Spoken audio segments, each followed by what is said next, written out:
उत्तर प्रदेश की राजनीति इन दिनों नई करवट ले रही है। 2024 के लोकसभा चुनावों में करारी शिकस्त झेलने के बाद भारतीय जनता पार्टी के भीतर एक तरफ जहां संगठनात्मक बदलाव की कवायद शुरू हो चुकी है, वहीं दूसरी ओर नेतृत्व के भीतर आपसी खींचतान और शक्ति संतुलन को साधने की जरूरत भी खुलकर सामने आ गई है।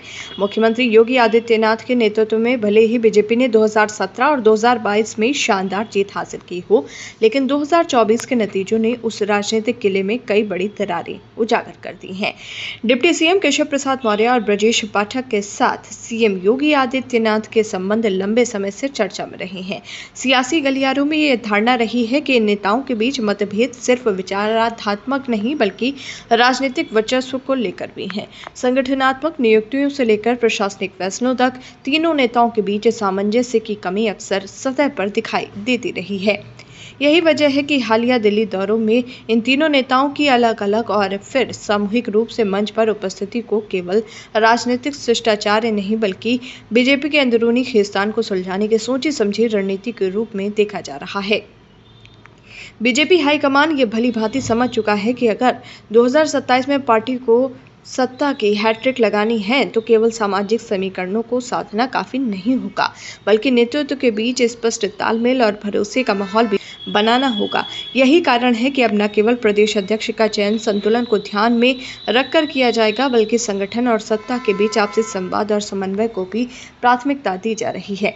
2024 के लोकसभा चुनाव में उत्तर प्रदेश में करारी शिकस्त झेलने के बाद भारतीय जनता पार्टी की रणनीतिक हलचलों ने नया मोड़ ले लिया है। दिल्ली में उत्तर प्रदेश के मुख्यमंत्री योगी आदित्यनाथ की प्रधानमंत्री नरेंद्र मोदी, गृहमंत्री अमित शाह और पार्टी अध्यक्ष जेपी नड्डा से एक के बाद एक मुलाकातों ने राजनीतिक गलियारों में चर्चाओं का बवंडर खड़ा कर दिया है।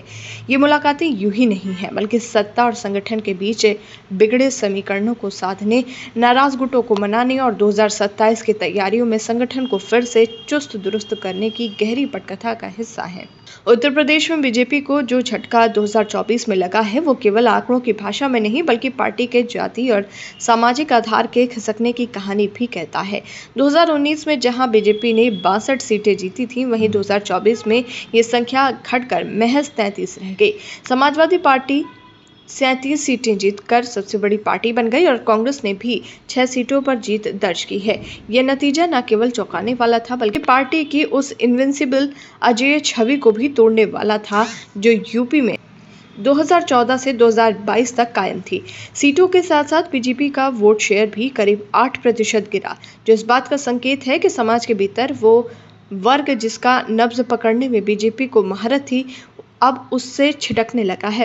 विश्लेषण करें तो ये हार केवल सपा कांग्रेस गठजोड़ की वजह से नहीं है बल्कि बीजेपी की अपनी आंतरिक विफलताओं और जनभावनाओं से दूरी का परिणाम भी है। गैर यादव ओबीसी वर्ग जिसमें खासकर कुर्मी, पटेल, सैनी और मल्लाह समुदायों की भूमिका अहम रही है, वो अब धीरे धीरे बीजेपी से कटते दिखे हैं। निषाद पार्टी के साथ गठबंधन में बावजूद मल्लाह वोट सपा की तरफ झुका। इसी प्रकार दलित समुदाय का एक बड़ा हिस्सा बीजेपी के प्रति उदासीन हुआ।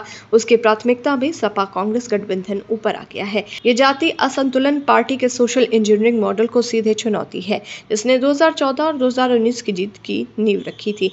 इन्हीं समीकरणों को पुनर्संतुलित करने के लिए अब पार्टी नेतृत्व नए सिरे से योजना बना रहा है।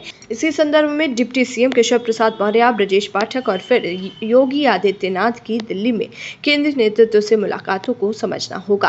खास बात यह है कि ये तीनों नेता अलग अलग समय पर हाईकमान से मिले, फिर एक मंच पर एक साथ दिखाई दिए। ये दृश्य केवल एक राजनीतिक फोटो ऑप नहीं बल्कि ऑल इज वेल का संदेश देने वाला स्क्रिप्ट का हिस्सा था। पार्टी हाईकमान जानना चाहता है कि यूपी में अगर नेतृत्व के भीतर आपसी खींचतान और गुटबाजी बनी रही तो 2027 की हैट्रिक की उम्मीद एक दीवा स्वप्न बनकर रह जाएगी। प्रदेश अध्यक्ष की नियुक्ति इस पूरी राजनीतिक पहेली का केंद्र बिंदु बन गई है। भूपेंद्र चौधरी का कार्यकाल समाप्त हो चुका है, लेकिन अब तक नए अध्यक्ष की घोषणा नहीं हुई है। सूत्रों के मुताबिक पहले राष्ट्रीय अध्यक्ष के चुनाव की औपचारिकता पूरी होगी, फिर यूपी अध्यक्ष का चयन होगा, लेकिन ये चयन आसान नहीं होगा। जाति संतुलन, क्षेत्रीय प्रतिनिधित्व और सीएम योगी के साथ तालमेल जैसे कई मापदंडों पर एक नाम को परखना होगा। पूर्वांचल से योगी आदित्यनाथ पहले ही प्रभावशाली चेहरा है, इसलिए अवध या पश्चिमी यूपी से किसी ओबीसी नेता को अध्यक्ष बनाकर संतुलन साधने की रणनीति पर मंथन हो रहा है। साथ ही ये भी तय किया जा रहा है कि नया अध्यक्ष मौर्य या पाठक जैसे नेताओं के साथ भी सहज तालमेल रख सके। सीएम योगी ने अपनी दिल्ली यात्रा के दौरान प्रदेश अध्यक्ष पद के लिए अपनी राय साफ साफ रख दी है। कौन होना चाहिए, किसके साथ कामकाज सहज होगा और किससे मतभेद है। सूत्र ये भी बताते हैं कि नाराज नेताओं की शिकायतों की पूरी सूची सीएम ने पीएम मोदी और अमित शाह के सामने रख दी है, जो ये दर्शाता है कि संगठन के भीतर मतभेद और असंतोष अब शिखर तक पहुंच चुका है। इन मुलाकातों के समानांतर कैबिनेट में संभावित फेरबदल की चर्चा भी तेज है। 2024 में मिले झटके के बाद बीजेपी संगठन और सत्ता दोनों स्तरों पर बदलाव कर सकती है। कुछ मंत्रियों की छुट्टी तय मानी जा रही है, वहीं नए सामाजिक समीकरणों को साधते हुए नए चेहरों को मंत्रिमंडल में जगह मिल सकती है। ये फेरबदल 2027 की तैयारी के लिए निर्णायक कदम होगा, क्योंकि अब हर चेहरा, हर भाषण और हर संगठनात्मक नियुक्ति एक चुनावी रणनीति के तहत देखी जाएगी। बीजेपी अब उत्तर प्रदेश को गुजरात की तर्ज पर एक सियासी प्रयोगशाला में तब्दील करने की ओर बढ़ रही है, जहां नेतृत्व का केंद्रीकरण हो, संगठन का अनुशासन हो और मतदाता का भरोसा लगातार बना रहे। लेकिन यूपी गुजरात नहीं है, यहाँ जातीय चेतना, क्षेत्रीय अस्मिता और नेतृत्व के टकराव की प्रवृत्ति कहीं अधिक तीव्र है। यही वजह है कि हाईकमान अब हर कदम फूंक फूंक कर रख रहा है। 2027 में तीसरी बार सत्ता में लौटना बीजेपी के लिए केवल चुनावी उपलब्धि नहीं होगी, बल्कि एक प्रतीकात्मक विजय भी होगी, जिससे ये सिद्ध किया जा सकेगा कि 2024 में मिली हार केवल एक झटका थी, न कि जनादेश में बदलाव। इस लक्ष्य की पूर्ति के लिए अब पार्टी हर मोर्चे पर तैयारी कर रही है। नए प्रदेश अध्यक्ष से लेकर मंत्रिमंडल फेरबदल तक, नाराज नेताओं को साधने से लेकर सामाजिक संतुलन स्थापित करने तक, इन सियासी मुलाकातों और रणनीतियों के पीछे मूल उद्देश्य एक ही है, 2027 में सत्ता की हैट्रिक। और उस रास्ते की पहली सीढ़ी है प्रदेश अध्यक्ष का चयन, जो अब केवल संगठनात्मक औपचारिकता नहीं, बल्कि सत्ता की अगली पारी की बुनियाद है।